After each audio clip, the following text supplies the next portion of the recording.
One thing I will tell you is I buy a few pieces of equipment. I make sure they're good, like knives or photo equipment, no matter what it is. Don't be afraid to buy something that's reliable and good. You don't have to buy a ton of things, just a few things that work really well. So right now I'm just going to prepare these Brussels sprouts, going through, cutting them up, getting them ready to cook, and then we're going to put them out on set.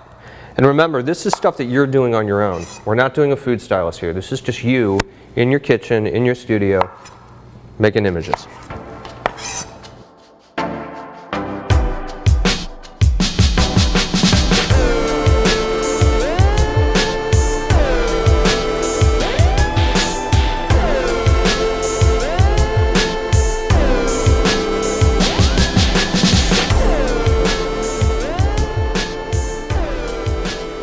So, we're going to fire up our stove with our cast iron skillet.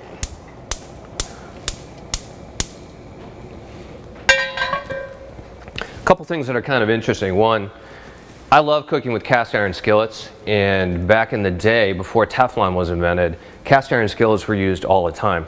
Quite honestly, there is a depletion of iron in Americans these days because we don't cook with cast iron anymore. The Teflon has kind of changed that, and our bodies need iron. So it's good. Get one of these. Feed your kids with one of these because they're awesome. The other thing that's awesome about this particular Brussels sprout recipe, even my 7-year-old not only loves them, she asks for them. So I bet if you try this, you're going to dig it. So will your kids.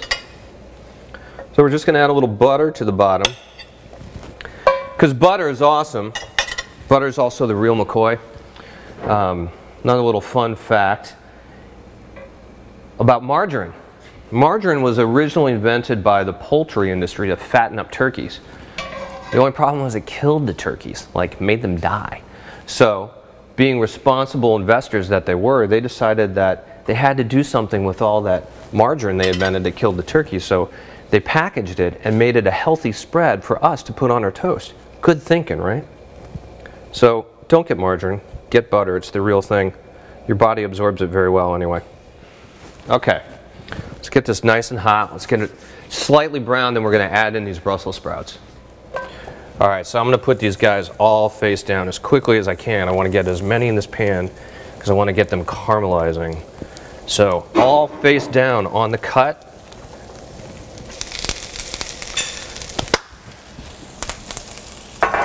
Thank you. I'm just going to cover that and let that simmer for just a couple moments. So these are going to fade a little bit on set. They're going to be pretty decent. I should have a few minutes with them. I'll give them a little bit more time to cook. Just bring that color out a little bit. Just getting the bottoms nice and caramelized. I want color out there on set. So I want a contrast between the caramelized bottoms that give that nice kind of brown, almost reddish appearance, and the green of the leaves. I don't want those greens to wilt too much. They're going to start wilting out on set. So I've just got the lid on here a little bit loosely just to give it a little bit of steam. So I should have a few minutes out on set. I would say probably 15-20 minutes, and then this is going to really start to die. It's not going to look good. The food just kind of slumps. I want to get it at its freshest point, so that's what I'm going for. Those are starting to look good. All right, that's batch number one. I'm going to pull that out. I'm going to quickly add a little bit more butter. I'm going to do another round of it.